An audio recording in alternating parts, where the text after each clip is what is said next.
Reversible by T.W. Hawke. Prelude. Remake. He clenched the device, and the memories came flooding back, tunnelling into his mind with a molten intent bent not on scalding the vessel into which it was pouring, but on searing rivulets of awakening into his consciousness. Remarkable, he noted, as these were not his memories.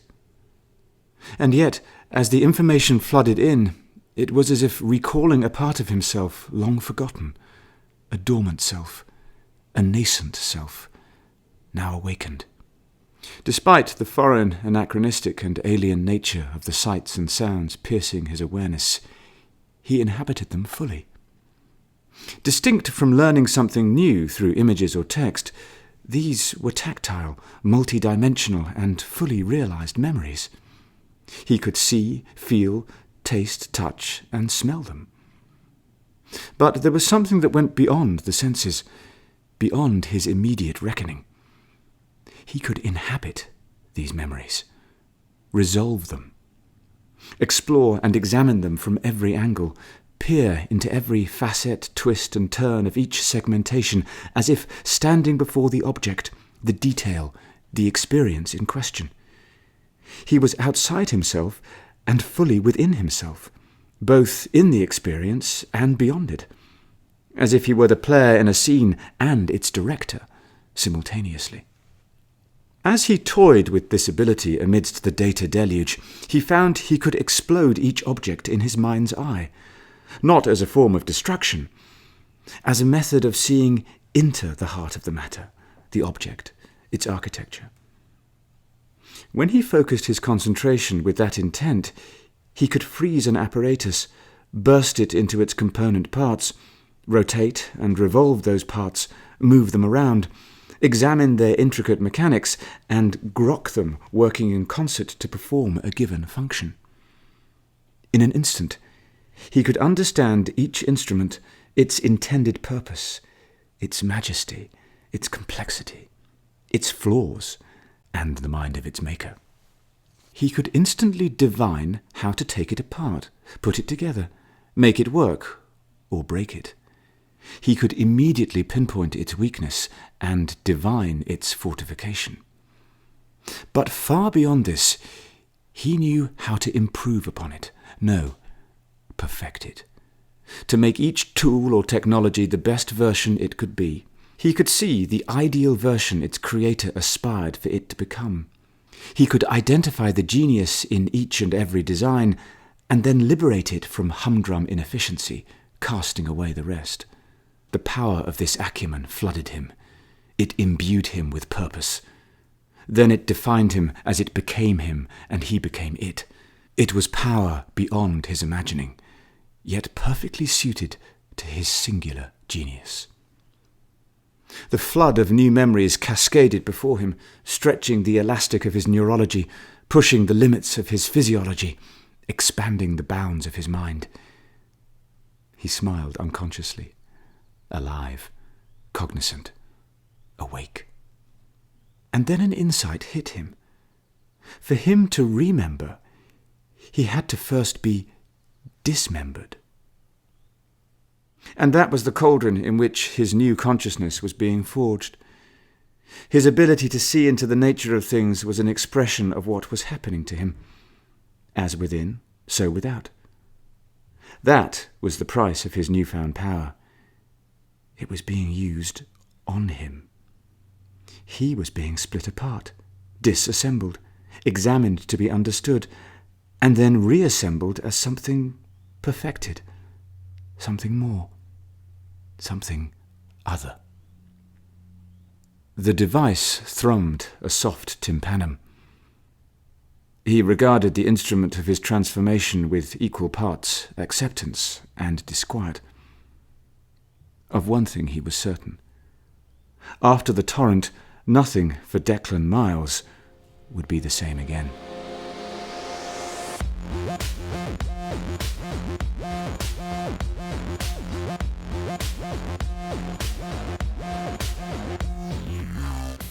Chapter 1. Reflect. With each swing of his ice axe, Norito Takahashi stabbed the face of his opponents with enmity. With each dagger-like strike into the sheer face of the ice wall, he drove a stake into the heart of his competition. Upwards, onwards. His climb to the top a compulsion, his iron will driving him, if not his survival instinct. Nori dangled 150 feet above a crevasse of ice and snow. A plunge from this height meant catastrophe, certain death, his fate fixed. A fate he would cheat, or rather coax his way out of, though subterfuge was an unsuitable remedy for the chill of the alpine air. He'd been at it for hours. There was meditative repetition in the act of climbing. Swing, pull, step, breath. Swing, pull, step, breath. Screw, affix, clip, click. Swing, pull, step, breath. It reminded him of his grandfather's Zen garden, which Nori tended in his youth. Emulating islands amidst the sea, his grandfather taught Nori how to rake sand into a perfectly smooth canvas on which to draw the subtle perturbations of waves. Nori loved his grandfather, but he didn't love the practice of Zen. Acceptance, complacency, with life as it is, not with life as one wished it to be. Nori wanted to forge his way in the world, to shape his natural environment to fit his vision of it. That was what he liked about his grandfather's Zen garden of rocks and sand. It was where Nori was master of the ebb and flow of the tide, the shape of the waves that moved around the large stones. His grandfather thought his dutiful grandson was learning the ways of Zen. Nori allowed him to believe it because he knew that would please his grandfather. Nori understood that his grandfather desired a familial legacy of Zen because Nori could see into the hearts of men, could understand their true longing, even if it was belied by their actions.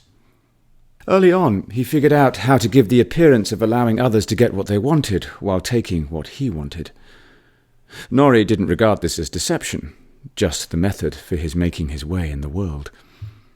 And by facilitating others to get what they most wanted, he could fulfill his own ambition, which appeared as bottomless as the mouth of the crevasse below him. It was a difficult climb. Nori had hiked miles along the glacier, starting long before the pre-dawn light in total darkness at 4 a.m.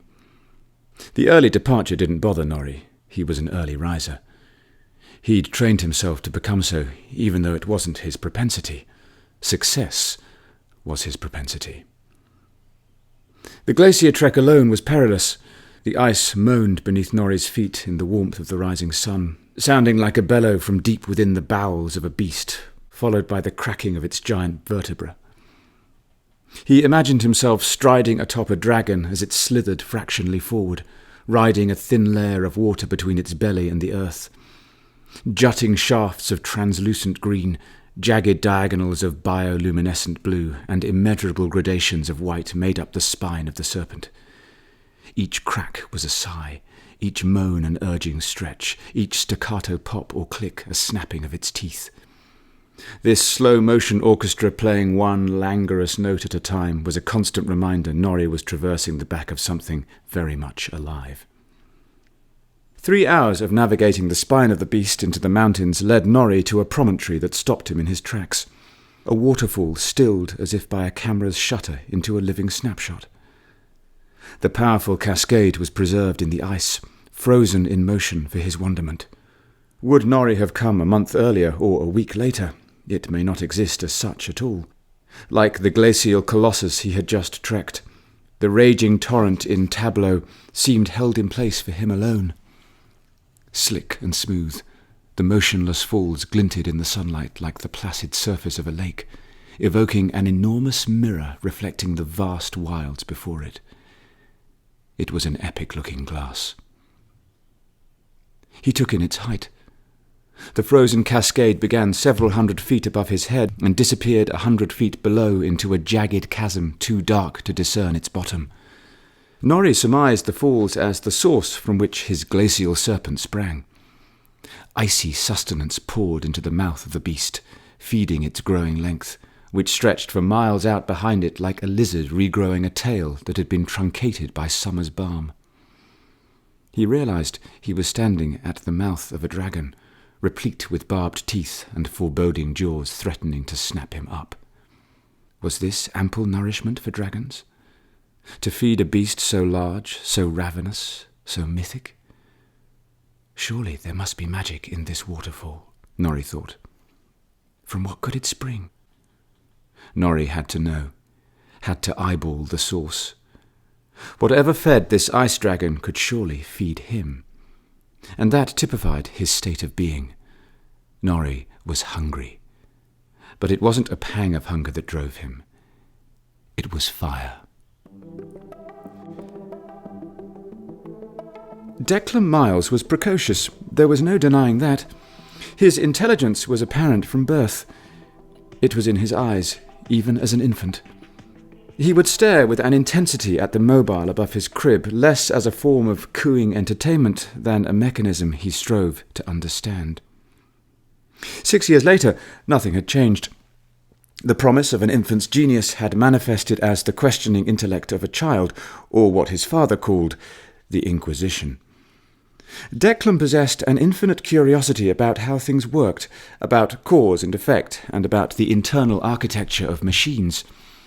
Not content to sit idly by as municipal workers repaired water pipes inside a manhole, the appliance guy set the washer spinning again, or Grandad changed the oil on his Fiat, Declan would ply each with questions about the task at hand, his will bent on understanding the why and how. His mind was a sponge.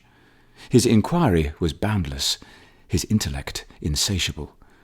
And so those around him fed it, especially Uncle Anton. Declan's gift arrived in the mail the day of his 7th birthday, or so his parents told him. They were wise to keep its true arrival date from him, as the presents sent by his uncle were his favourite. There was something about international packages Declan found appealing. The way his uncle wrapped them in plain brown shipping paper, and how they were always stamped par avion. They held a romantic appeal of a bygone age. Purposeful in that their packaging belied the gift contained within. That was part of their charm, and Uncle Anton's intent. At 7, Declan's room was a veritable pantheon to the Lego gods. He had forged a city of imaginative anachronism. A fire department, police station, and hospital sat alongside military helicopters, spy headquarters, and King Arthur's castle. Lego replicas of the Millennium Falcon, Darth Vader's TIE Fighter, and Luke's X-Wing sat in repose, ready to lay waste to the timeless plastic sprawl. Declan ignored it all. He tore into his birthday gift to find a 1,000-piece jigsaw puzzle. The pieces were loose in an unmarked cardboard box. Declan emptied the box onto the blue speckled carpet. He turned over all the pieces so that the image side faced upright. At the bottom of the box was a folded piece of paper. Aha, the instructions, he thought.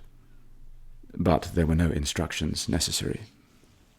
Declan unfolded the piece of paper to find the image that was his key to solving the puzzle.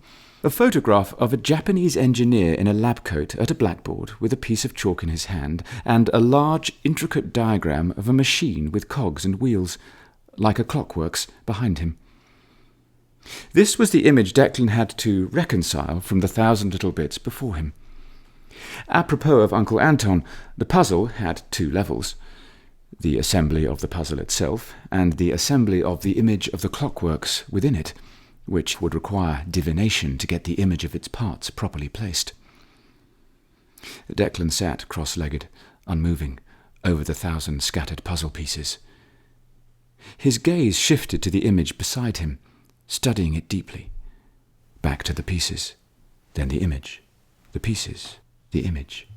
Declan didn't fiddle with the puzzle as someone his age, or any age, might, trying different combinations, grouping clumps of like colour or similarly patterned bits. Declan appeared to have no strategy to accomplish the task except to stare at the pieces in total, as if willing them together with his mind. He turned his customary plethora of burning questions inward, tacitly asking and answering. Then, Like a chess player resolving the series of moves to result in checkmate, young Declan divined the puzzle as a whole from its myriad fragments and started to assemble it. Norrie had been called to this locale, to this precise spot so far from home. He reflected on the journey: Kyoto to Tokyo, Tokyo to Chile, Santiago to the Patagonian wilderness, to the glacier, to here. The mirror. If the mirror were a man, he could easily take its measure. He could grok its longing. He wasn't sure what the mirror wanted, but it certainly wanted him. It dared him, a diminutive fleck, to climb it. What might it cast back to him, he wondered. There would be no hiding from its reflection. It would evince his soul, revealing all of his secret missteps, his quiet treasures, his public victories, his ignoble failures. The mirror beckoned.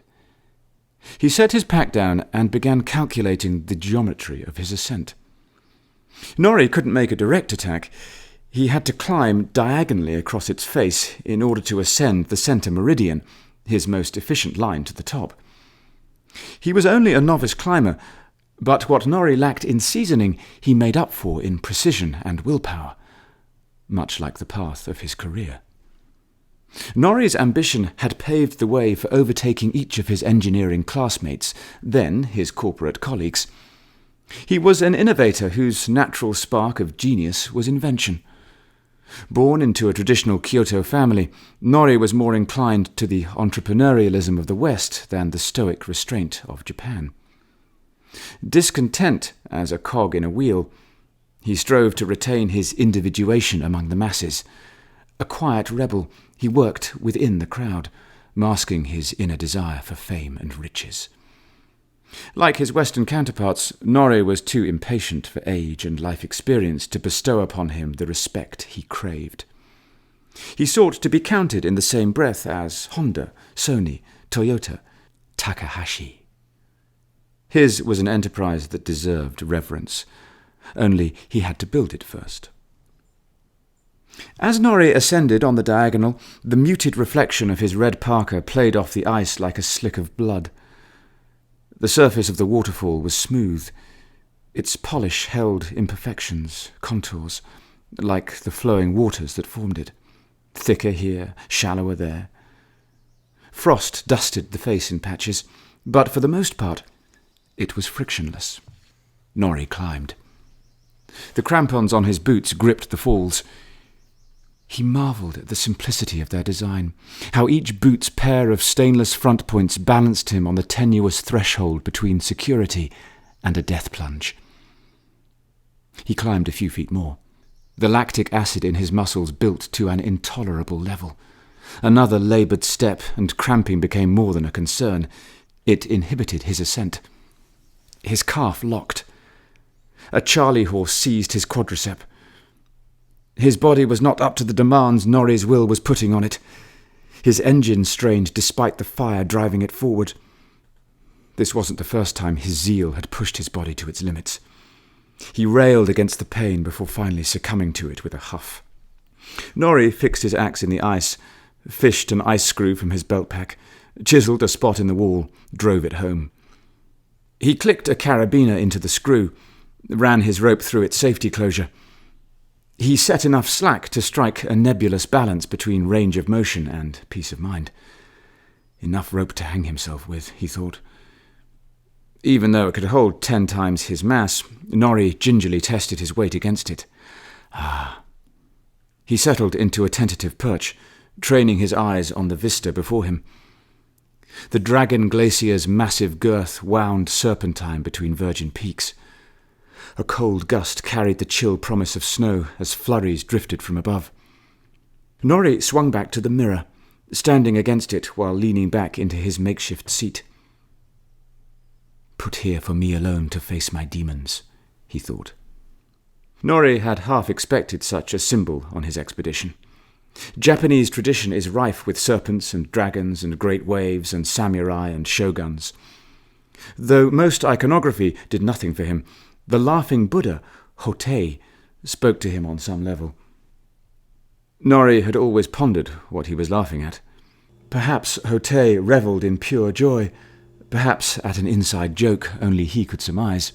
His pot belly tickled Norrie's spirit and bade him to uncover the jest. Norrie thought of the laughing Buddha and had a sudden realization. Norrie himself was the butt of the joke. Dangling in imminent peril, thousands of miles from home, Norrie was on an odyssey to rid himself of demons. It was a vain effort to divorce himself from his own nature. How bold, how reckless, how profane. Everything that had led up to this point was absurd. The sheer implausibility of it all filled him with glee. He could do nothing but laugh. So he laughed. He roared. Finally in on the joke. And he was it. On his 10th birthday, a wrapped gift was slid in front of him. Uncle Anton again. This time with a note. This world is yours to take apart and reassemble. A. Up in his room, the gift, a collection of electronic parts and wires to a stereo kit or amp or ham radio, perhaps for Declan to decide, laid disassembled across his bed.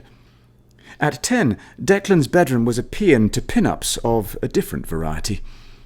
His walls were filled with a panoply of elaborate 1,000-piece puzzles of thinkers and inventors. Wozniak, Jobs, Oppenheimer, Einstein, Sagan, Hawking, all of which had been glued together to preserve their state of completion. One puzzle was featured prominently over the place where Declan laid his head at night.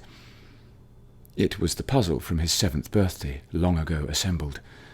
The visage of a Japanese engineer, chalk in hand, at work in his lab.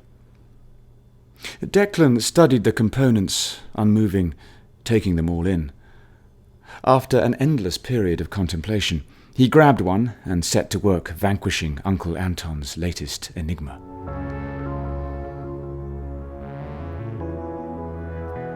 As his moment of mirth abated, every one of Norrie's exhales hung like a mist of willpower expended. This icy peak paralleled the professional apex he had been aiming for. The higher he climbed, the further it receded. An illusion born of my exhaustion, he reassured himself. He slaked his thirst with a pull from his water bottle. Hydration, exhaustion, hydration, exhaustion. Norrie vacillated between the two, pushing the latter feeling away. Mind over matter, he told himself. Not wanting to give the mirror power over him, he fought the notion that it was a being with intent. It just is, Norrie asserted, perhaps having synthesized his grandfather's lessons of Zen after all. Norrie caught his dull reflection in the mirror.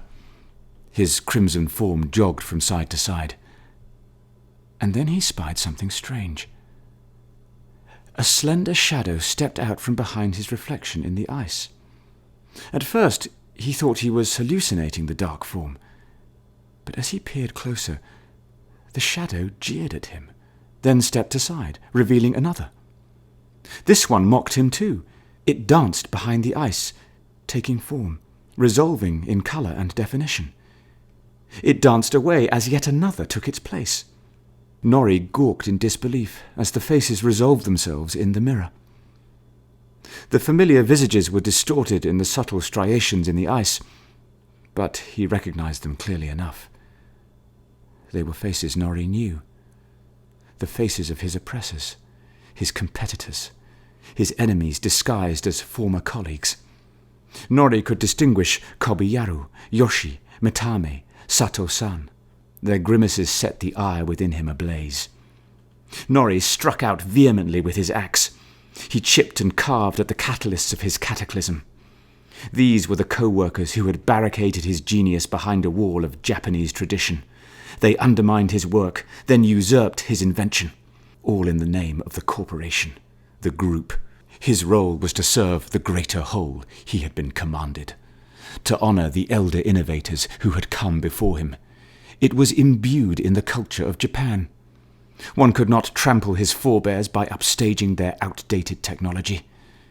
Miniaturization of prior ingenuity was permitted, but Norrie's ideas could not be shrunk. They demanded implementation on a grand scale. His attempt to buck the system, to thumb one's nose at the national culture, was verboten, and he suffered the consequences. Norrie had sensed the walls closing in. His superiors had moved to quell his intent in their quiet way. His colleagues, allies, he was led to believe, had subverted his efforts. Norrie could sense all this because that was his gift, to know the hearts of men, what they pined for, what they would perish for. Like judo, he could typically turn the trajectory of another's ambition against them, transforming attack into defense. But in this case, he had failed to act in time. So focused as he had been on the unveiling of his own work, the potential magnitude of its impact. Norrie was caught in the momentum of his own schemes. His own judo turned against him. And here, up against the mirror, Norrie succumbed once more to his own inertia. The anger within him fueled each swing of the axe. He disfigured and scarred the taunting faces in the ice. They recoiled as chips exploded from their eyes, chins, and cheeks. They fled his onslaught. Norrie chased them across the face, stretching his climbing rope against the carabiner. The instruments of his demise would not escape. Because of them, he had lost his beloved Kaitani. Because of them, he brought shame to his parents. Because of them, he sullied his family name. His mentors, friends, and colleagues would all hear about Norrie's personal Hiroshima, all-consuming, immensely destructive, and shocking all at once. He would be judged. He had lost face. As ignoble a downfall as could be wished upon another in Japan, or so they would have him believe. Worst of all, the corporation had seized his hard work as its own and cast him out so they could plunder his genius unabated.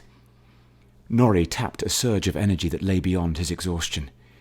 He hacked away with the full magnitude of his fury, his bitterness, his loss. Immersed in tirade, he created a new peril. His emergency well of fuel was dissipated. He had nothing left for the remaining climb. Exhausted, Norrie collapsed. Sweat beaded on his forehead. A chill clenched him. He was ice climbing, so it was apt he was freezing. He hung his head, recognizing the futility of hacking away at ghosts.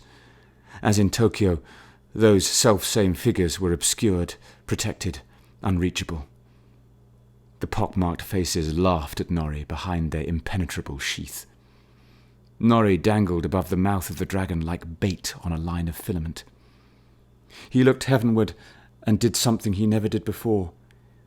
He prayed. He invoked his own personal god, any god, the laughing Buddha, to help him transcend this plight. In his recklessness to prove something to himself, he had forgotten what was most important. He wanted to live. Norrie excavated the adamantine will that had driven him this far. He grasped it from the depths within him and wrenched it to the surface. He would make this ascent in the descending dusk, even if it was the last thing he did, 1 foot at a time. The climbing rope strained against the carabiner as Norrie unfurled himself, stepping the sharp front point of each crampon into the face. He was oblivious to the ice screw clinging to the wall like a loose tooth. It had nearly wriggled itself free in the melee. Norrie swung his axe behind him, but the force of his wind-up sealed his fate. The ice screw popped from its anchorage. The carabiner tugged downwards on the rope that held him. Instantly, his furrowed brow transformed from determinism to terror. His arms wound circles in the air in an attempt to regain balance. For a moment, Norrie existed as a flailing crimson freckle framed against a cascading Niagara, and then he fell. Like the creeping glacial serpent he had traversed that morning, he plummeted at an implausibly slow rate. His thoughts raced through every invention he had ever made and every invention he had yet to make. His life passed before his eyes, along with the life that could have been, the life of possibility, if only. Norrie plunged into the crevass's jagged maw. Thick plates of ice shattered into malevolent shards. An avalanche of icy detritus chased him into the depths. His descent into darkness was met with a cacophonous splintering, a roaring of rocks, and a bellow of outrushing air. Nori Takahashi's final impression was that of the glacial dragon belching its satisfaction as it swallowed him whole.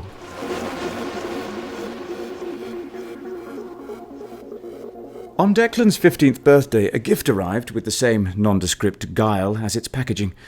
This one was substantial. He hefted it from the welcome mat where it had arrived without ceremony or announcement. There was no card nor return address. Uncle Anton? Declan presumed. What have you got in store this time? Inside the telltale brown paper packaging was an elaborate wooden chest. It was latched, but not locked. Inside was a collection of intricate cogs and gears, as if from a clock. But Declan immediately concluded it wasn't a timepiece. That would be too obvious. It was never the obvious with Uncle A. Up in his room, Declan stood among the parts emptied onto the blue speckled carpet, studying them with unabated focus. He examined each intricate piece as he laid them out, grouping each by size and apparent function. They were distinct in nearly imperceptible ways. The shape of grooves on one cog was fractionally off-centre from its twin. The fine gradations of teeth on one wheel distinguished it from another that was otherwise identical. Declan scanned his abode's perimeter, less a bedroom than a workshop. It was lined with circuit-bent gadgets, electronics, and mechanical doodads he had disassembled and reassembled many times over. Instruments that had once challenged his acumen were now discarded playthings. Absent his trademark aha of insight, Declan knelt at the heart of the circle of parts spiralled out around him. His brow furrowed, declaring this challenge more complex than any he had tackled before. This puzzlement was different. How exponentially different was something he could never have known. Declan reached for one of the myriad shapes, then scanned the others to surmise their interplay. He paused for inspiration, taking in the piercing intelligence of each puzzled genius on his wall. His eyes locked with one prodigal talent, then the next. He connected with one pair of eyes in particular, evaluating him from the wall above his pillow. It was a piercing, weighty gaze known the world over as the trademark stare of Norito Takahashi.